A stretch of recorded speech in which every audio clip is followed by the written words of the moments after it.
laughing. I thought I'd do a video on top tips on how to survive in a neurotypical world. And I don't mean to be like an us and them type thing, but I have to say it like it is. And I do find there is a divide, for me anyway, to do with the levels of understanding and approaches and communication styles.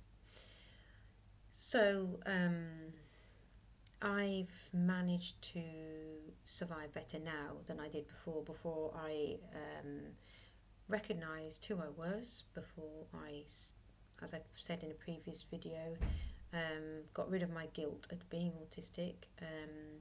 Also, putting in boundaries of things to protect myself and finding coping strategies. So all these kind of things are the way to be successful and happy within a neurotypical world. Also sourcing, I got a massive list actually. Sourcing work that you are content and happy doing. And in my previous videos I've said about trying to find home-based work if you can, depending on what type of autistic person you are. If being around people and offices is hard for you, then going along a line of maybe retraining and finding work from home. More companies are doing it now. It also can be part of your reasonable adjustments as well when you're working somewhere, is to request times at home if your work will allow you, your meaning you've got a laptop. Like I can work at home, I do once a week at the moment. Um, so, you know, putting in these things to protect your higher level of sensitivity to the world and to your higher rates of anxiety and your higher perceptions. Um, I also don't force myself to do eye contact, which is another stressful thing for me. So all these kind of things put in place to survive in a neurotypical world. I also Loneliness was one of the biggest problems I found for myself, connecting with people. So I've joined quite a few autistic social groups on Facebook where people meet up, um, so that you are talking to people who are on the same wavelength. Connection is so important for us, and there's different recipes for happiness in life, and finding what your recipe is.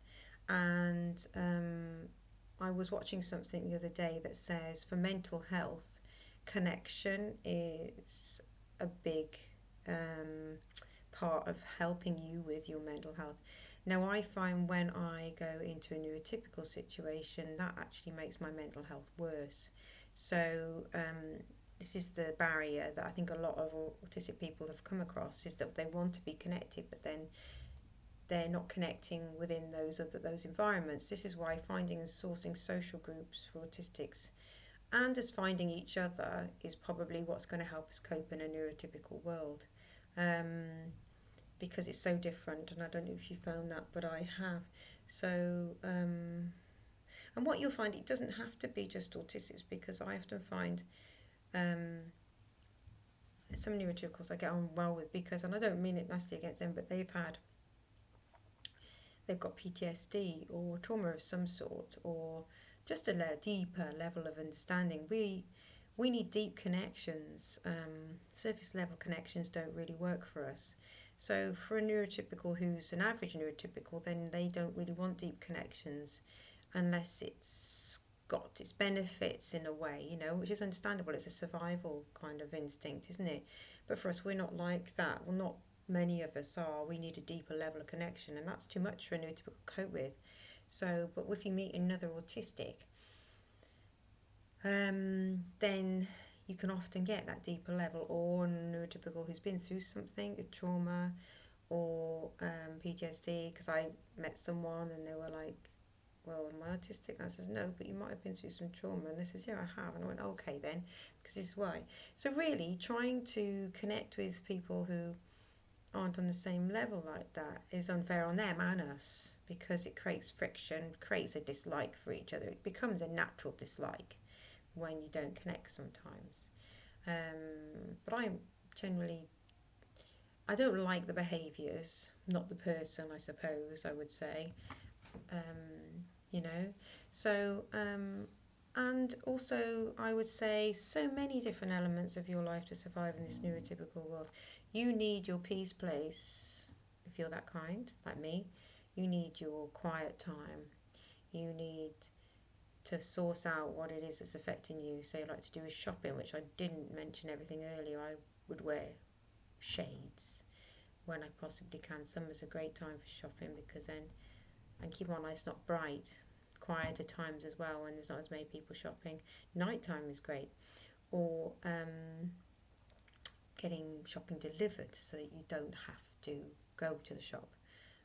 You know, it's a difficult one to balance because I always think, right, depending on your type of anxiety and your perception and your processing and how much you take in, because I take in a lot, I won't remember it, but I take in a lot because my brain gets overwhelmed.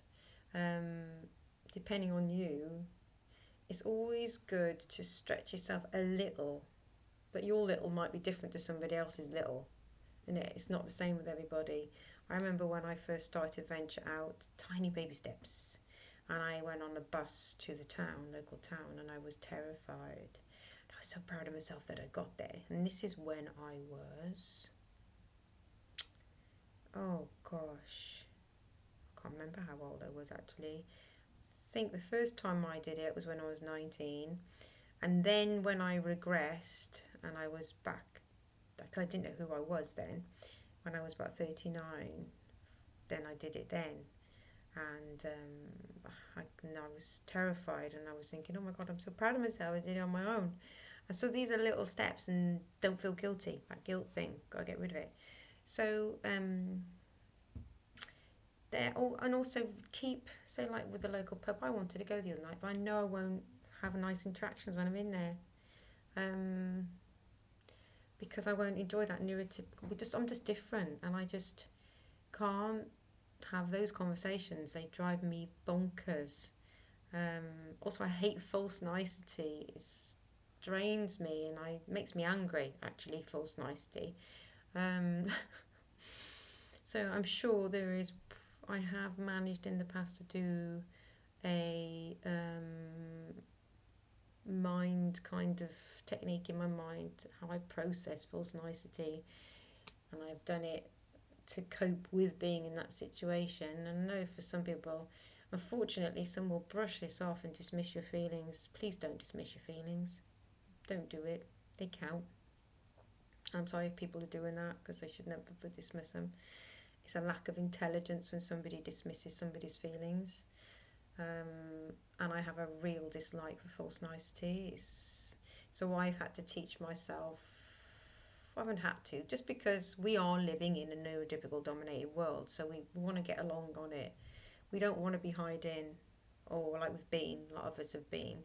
We need to get into this world, and it is becoming more accepting, especially after Chris Packham did that program, which understood, and it was lovely. And there's another one Tuesday. Woohoo! So on BBC Two, I think it is. I think at 9 o'clock. Yeah, I'll be watching it. Um, so we want to venture out. We are beautiful people. We need to get out there, but keeping ourselves safe mentally and physically, because it all counts and it all adds to the whole of how we are. I got loads of tips. So if anybody wants any tips on any of that, I can put up a list even. I could write it down if you wanted me to, although I'm not brilliant at lists. All right, bye.